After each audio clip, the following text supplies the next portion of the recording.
Hi folks, this is a reflection video for lecture 15. This is the lecture we did on Monday dealing with the beginnings of chapter 6. I guess about halfway through chapter 6. Um, and in this lecture we were talking about chemical reactions, predicting the products, the amounts of products and things like that. And there was an example in class that I left off. I was going to pick, I mentioned I was going to do that in video, so I'm going to do that right now as we prepare to wrap up chapter 6 tomorrow in class. Alright, so this was the problem that I put up in class. I was talking about the production of sulfuric acid from sulfur dioxide. I mentioned this had something to do with acid rain, that the sulfur dioxide was produced from power plants and shows up. It can be reacted with oxygen and water in the atmosphere to form sulfuric acid, which is what we find in acid rain droplets.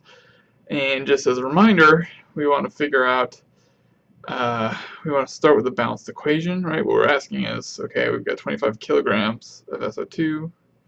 It's a mass of sulfuric acid that can form from this much SO2. So, just as a reminder, we always want to start with a balanced equation. So in order to get this balance, we want to look at the unique elements here. You'll see you don't want to start by balancing the oxygens because those are going to be different, because every species on your reactants has an oxygen. So maybe you'll start with a hydrogen, or maybe you'll start with sulfur, things like that. What you'll see here is that, well, I guess we go through, we count these all up, and we have what?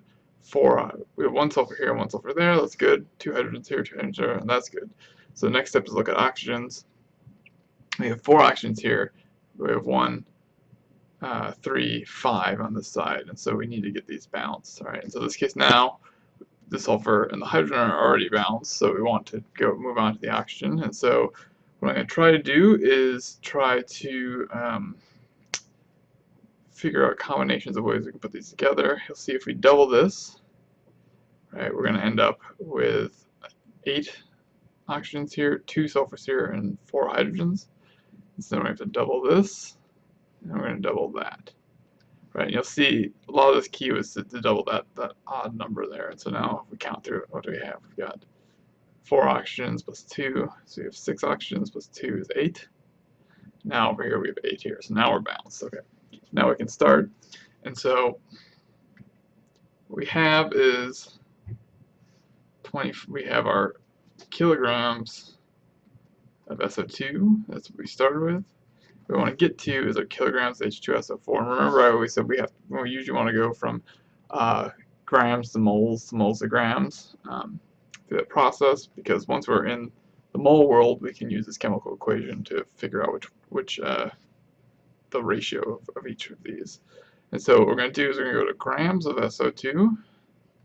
Alright, so we want to go from grams to moles to grams. Alright, now from grams of SO2 we can go to moles of SO2. And from moles of SO2 we can get to moles of H2SO4. From moles of H2SO4 we can get to grams of H2SO4. And from grams we can get to kilograms of sulfuric acid. Alright, and so remember, as we set this up, each one of these is a conversion factor. So, you don't have to necessarily write out this whole process if you're going to solve this on your own, but I do this to show you the overall logic of what we're doing. And so hopefully you all know how to get from kilograms to grams, right? I'm not even going to write that conversion factor. We should know that by heart now with 1,000 grams and 1 kilogram.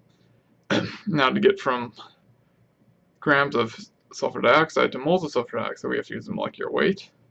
And these you're going to read off the periodic table, and you're going to find that molecular weight of sulfur dioxide is 64.1 grams per mole.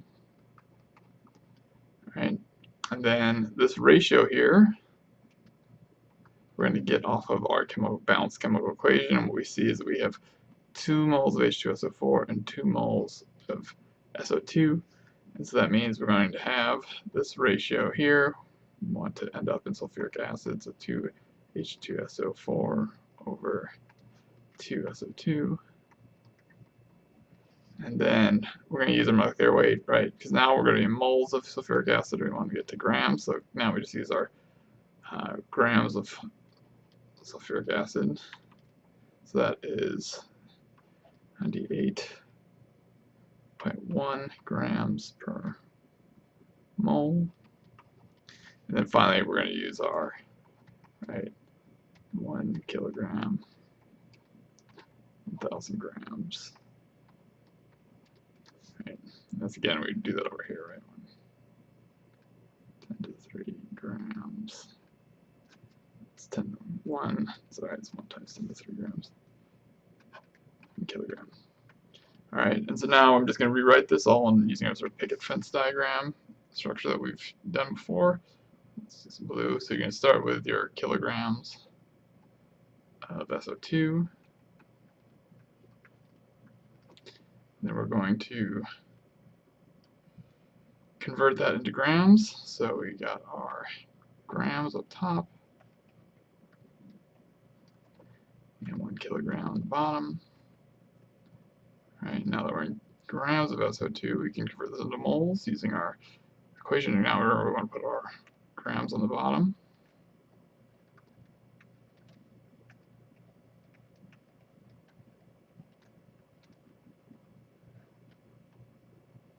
All right, and now we're going to use that molar ratio, right? This one right here.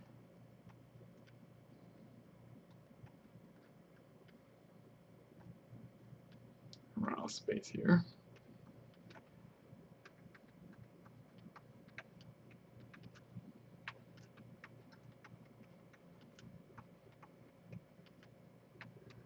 Right, now we're in moles of sulfuric acid, so we want to get into grams of sulfuric acid. So just like we showed before, we're going to use our molecular weight of sulfuric acid.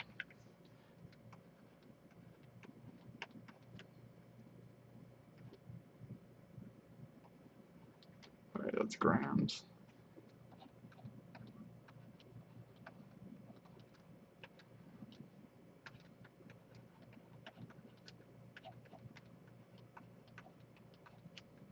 And finally, we're going to go to kilograms.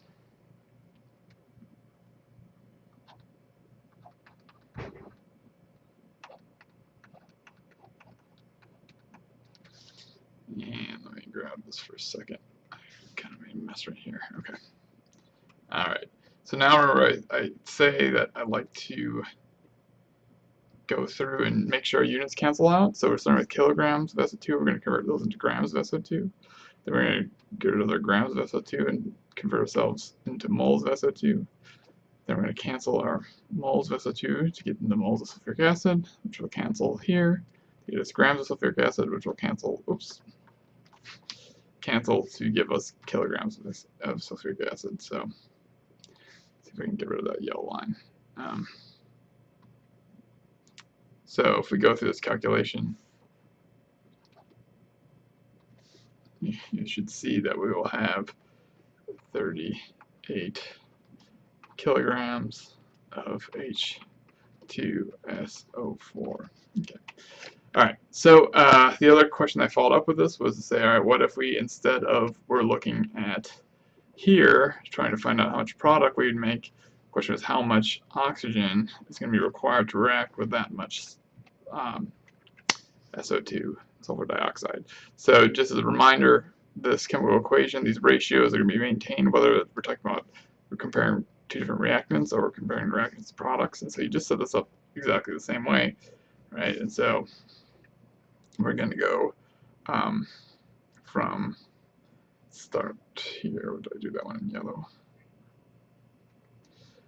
So we're starting with kilograms SO2. We're going to go into grams of SO2. All right, so it's exactly like we did before. We go from grams of SO2 into moles of SO2. The only difference here is now, instead of going to moles of sulfuric acid, we're going to convert this into moles of oxygen. And then from moles of oxygen, we're going to grams of oxygen. From grams, we're going to kilograms, etc. Okay. And so all of these will be the same except for two other conversion factors which we're going to need is one is right here. So our ratio of SO2 to O2 and our molecular weight of O2. Go back to our chemical equation, you'll see that the ratio is 2 to 1, and so we're going to have 1 O2 over 2 SO2. Then our molecular weight of O2 is going to be around 32 grams per mole. Alright, so you plug all these numbers in, we set up just like we did before. And we have our 25 kilograms SO2. We're going to go to, 1 to our grams, 1 kilogram. That's kind of messy. Alright, this is basically how we started out last time, and then you go from grams to moles using the same equation, so 64.1 grams SO2, 1 mole SO2. Move on here to, now this is where it gets a little different. We're going to say 1 mole O2, 2 moles SO2. And then keep going, 32 grams O2, 1 mole O2, and finally 1 kilogram, 0.0 times 10 to the 30 grams. Okay, so hopefully you see that all this stuff we did before here, right? Only difference is now we're going into O2 and going into the grams of O2, and it's all related back to this chemical equation. So I think if we go through that, ends up being something like 6.2 kilograms O2. Okay. Alright, so hopefully you'll see at this point that this is just the same process over and over again, and hopefully you can get some practice working through some of the practice problems I'm going to suggest in the textbook, because these are going to show up on the quiz on Friday and then the exam next Wednesday. Alright, I'll see you in class tomorrow.